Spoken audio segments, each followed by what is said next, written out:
Ser inteligente é algo comumente visto como algo positivo. Mas e quando a inteligência passa a ser usada para gerar uma proteção psicológica, a fim de evitar que o indivíduo entre em um progresso emocional? E quando ela é usada em mecanismos de defesa, como racionalização e a intelectualização para evitar exposição sentimental? O episódio de Rick and Morty que vamos analisar hoje fala como a inteligência pode ser uma ferramenta que, paradoxalmente, pode nos afastar de uma vida melhor. Porque, afinal de contas, ela também é uma ferramenta de alienação da realidade. E eu sou Alberto Elisula e hoje vamos fazer uma análise sobre o episódio Pickle Rick, o terceiro episódio da terceira temporada e um dos clássicos de toda a série. E vamos entender também o conceito de mecanismos de defesa e como todos usam esse mecanismo em Rick and Morty, mas principalmente Rick. E antes de falarmos mais desse episódio marcante, é importante te lembrar da importância de clicar agora no gostei. Clica no like, porque quando você faz isso, você mostra pro algoritmo do YouTube que esse vídeo é relevante. Então não custa nada, eu sei que enche o saco ficar pedindo, mas clica no like. Agora, se além de clicar no like, você quiser ajudar o nosso canal a continuar vivo, então você vai clicar no link da descrição desse vídeo e participar da nossa campanha do Apoia-se. Existem vários planos diferentes com várias recompensas diferentes e vai ser fácil você achar aquela recompensa que mais combina com você. O episódio Pickle Rick começa com o Rick já transformado em um Pickles, fato que tragicamente o impede de ir à terapia com seus 2 netos e sua filha, o que faz com que a trama se divida em 2 arcos. Um acompanhando a família no consultório da psicóloga e o outro mostrando as aventuras insanas de Rick como um Pickles. Rick, sem o seu soro, que o transformaria de novo em humano, é derrubado por um gato, torra no sol, é levado pela chuva até que enfrenta uma barata com mordidas, expõe o seu cérebro e controla o seu corpo. E a partir daí, ele enfrenta ratos e equipa seu corpo de Pickles com tecnologia e partes de outros animais, indo parar numa espécie de quartel-general de uma máfia russa, onde ele acaba matando a todos e destruindo tudo.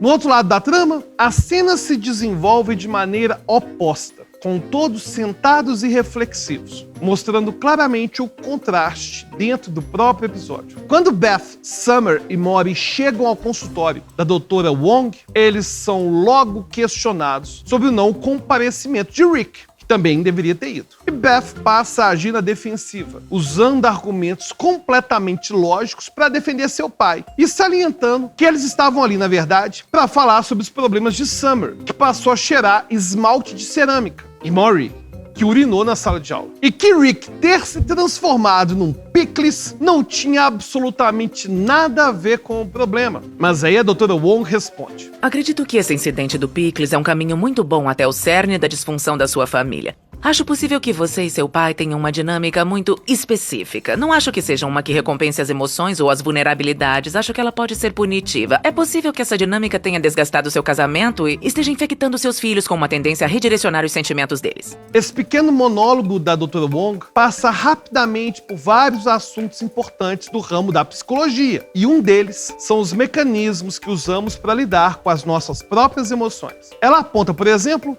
para a cultura familiar, que acaba punindo a vulnerabilidade da família Smith. E o episódio todo mostra, de certa maneira, como que a inteligência é constantemente uma armadilha. Você provavelmente já deve ter visto o caso de alguém que gosta de se ver como inteligente, desviando-se de assuntos pessoais. Isso pode acontecer devido a uma série de fatores, mas essas pessoas encontram dificuldades para entender como solucionar problemas de ordem emocional e lidam com eles como se fossem cálculos, o que pode gerar grande frustração a quem está do outro lado. Os mecanismos de defesa são ações psicológicas que têm a função de encontrar conforto e pôr fim a diferentes tipos de estresse psicológico. A racionalização é um desses mecanismos e tem como característica a busca por explicações racionais para eventos e emoções. E de maneira intencional ou não, o indivíduo cria uma perspectiva plausível para aquilo que acontece, com o objetivo, é claro, de diminuir o seu incômodo. E esse mecanismo pode ser visto quando alguém perde dinheiro na rua e diz: ah, mas eu perdi o dinheiro porque o Joãozinho estava aqui falando comigo, me distraindo. Apesar de o mecanismo ser bem mais complexo que isso, a gente pode entendê-lo através do simples ato de a gente simplesmente mentir para nós mesmos. Em certos casos, né, já que a racionalização nem sempre é ruim e nem sempre é de fato uma mentira. A questão é que uma pessoa inteligente tem a capacidade de se engajar em uma explicação fantasiosa de uma forma muito mais profunda, evitando cada vez mais o contato emocional. E essas pessoas podem ser aquelas que ganham todas as brigas e discussões, mas que perdem o relacionamento, o que mais uma vez vai estar embutido no discurso da doutora Wong.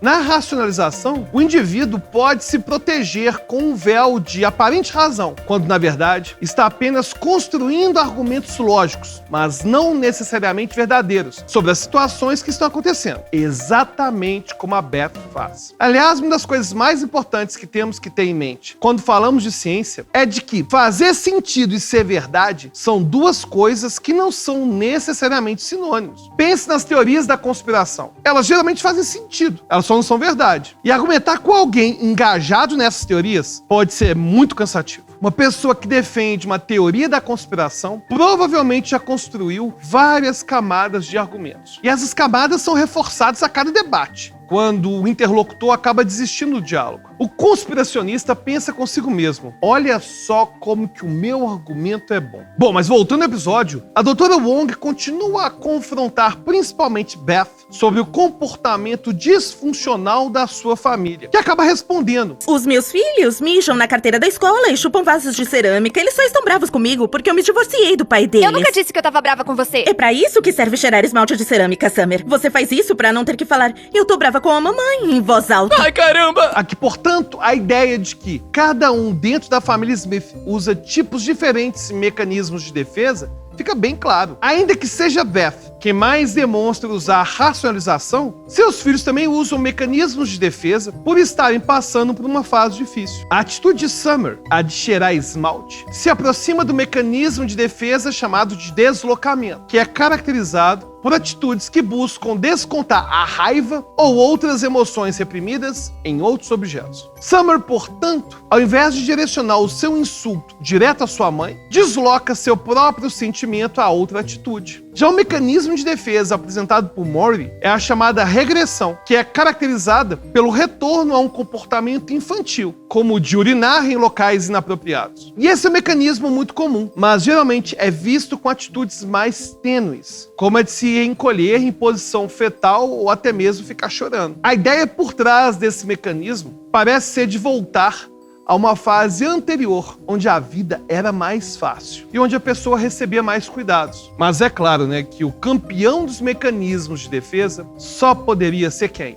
Rick. Após voltar da sua aventura, e aliás, a sua própria atitude de fugir e se meter em aventuras é também um mecanismo, ele chega ao consultório da doutora Wong. E ele chega para pedir à sua filha a seringa com o soro para transformá-lo em ser humano novamente. E a partir daí, o mecanismo de defesa apresentado é, sobretudo, o da chamada intelectualização, que, de certa maneira, vai se assemelhar à racionalização. A intelectualização se caracteriza por tratar do assunto de maneira acadêmica e distante. É quando alguém pode estudar longamente sobre um assunto pelo qual ele está passando, mas sem se envolver emocionalmente. Ao ser questionado sobre não comparecer antes, Rick responde: porque eu não respeito terapia, porque eu sou um cientista, porque eu invento, transformo, crio e destruo para viver, e quando eu não gosto de alguma coisa no mundo, eu mudo. E não acho que ir num escritório alugado em uma galeria para ouvir um agente da mediocridade explicar que palavras significam tais sentimentos nunca ajudou ninguém em nada. Ajudou muita gente a ficar confortável, parar de entrar em pânico, que é um estado mental que valorizamos nos animais que comemos. Mas não é uma coisa que eu quero pra mim. Eu não sou uma vaca. Eu sou um picles. Quando eu tô afim de ser. Bom,